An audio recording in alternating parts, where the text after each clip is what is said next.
Hey, beautiful people, welcome back to Invested. Taking you another question, and it's hot. So, it's talking about Texas. Selling a 55K square foot warehouse in Texas.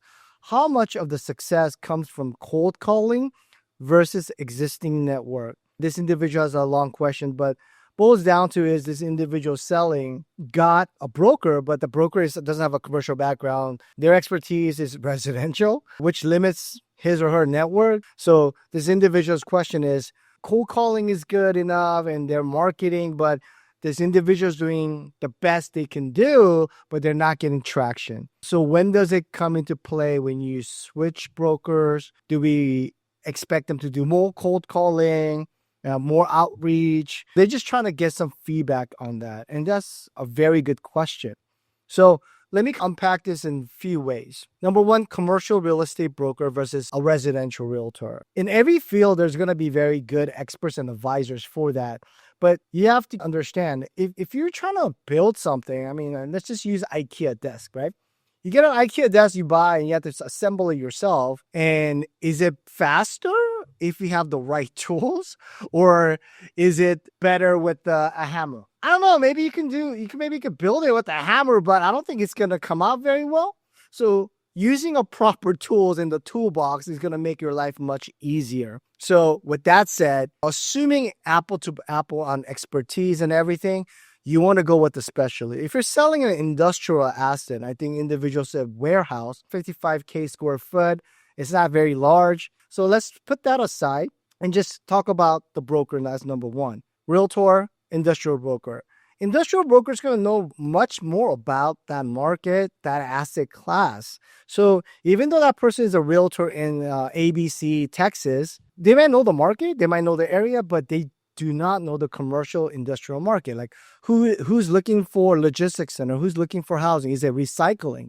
So who's looking for that? Realtor's not going to know. I mean, they can do the most thing by cold calling, but again, if you're in the industry, you have the network, right? So you're going to have other brokers like Newmar, or you're going to have SRS, you're going to have Colliers who are in the industry, and they're going to have clients, they're going to have network, and that's how the synergy really happens. So if you have a larger space, 55,000, 500,000, people in the market that's going to know. And they're going to have the best luck or success in divesting that in the proper way. That doesn't mean the realtor can't do it. But again, I can also build my IKEA table with only a hammer, but I'm going to go and use a wrench or a screwdriver. That's going to make my life easier and have a better successful outcome. So that's one. So I'm going to say, however the relationship with this realtor, unless that's your brother or sister or family member, that makes it a little bit challenging.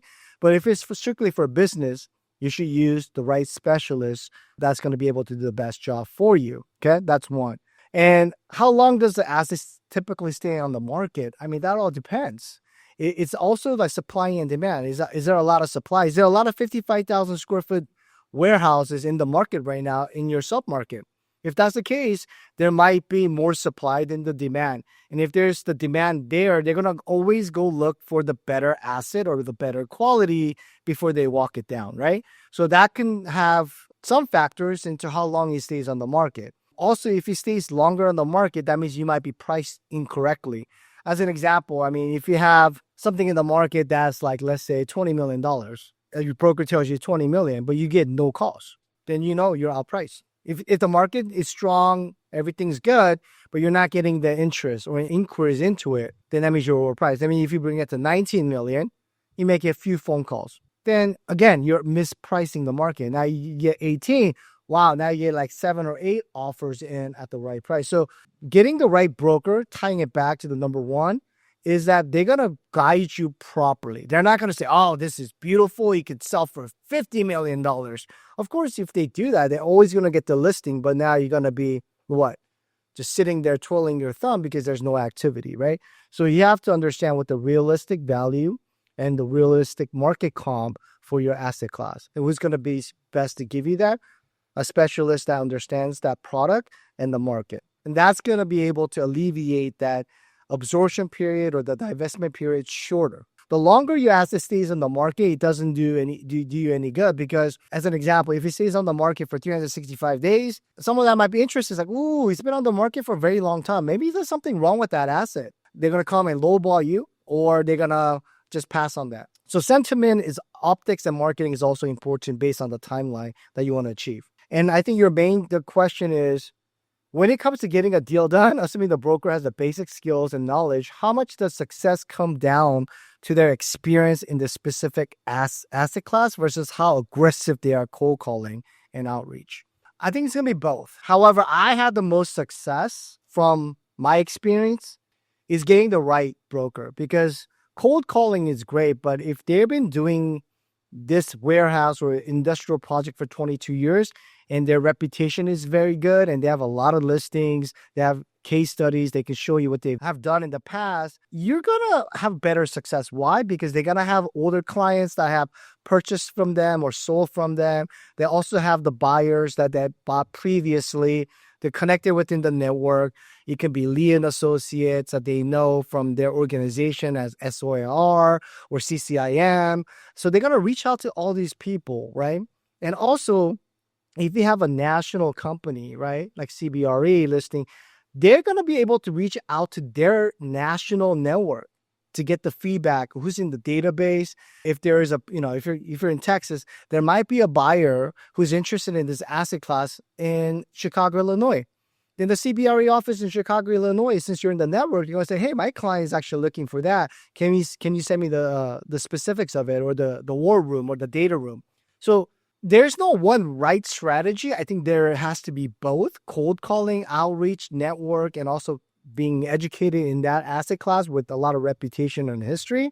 I think all combines together. However, if I have to lean on it, I'm going to go more with a specific asset class and network versus aggressive cold calling. So I don't want to discourage people from cold calling. I think the better optic here is warm calling. It's actually better if, let's say I have a broker that I work with, have a relationship with, he reaches out to me and say, hey, Charles, I have a good colleague of mine that works in Transwestern in Houston market.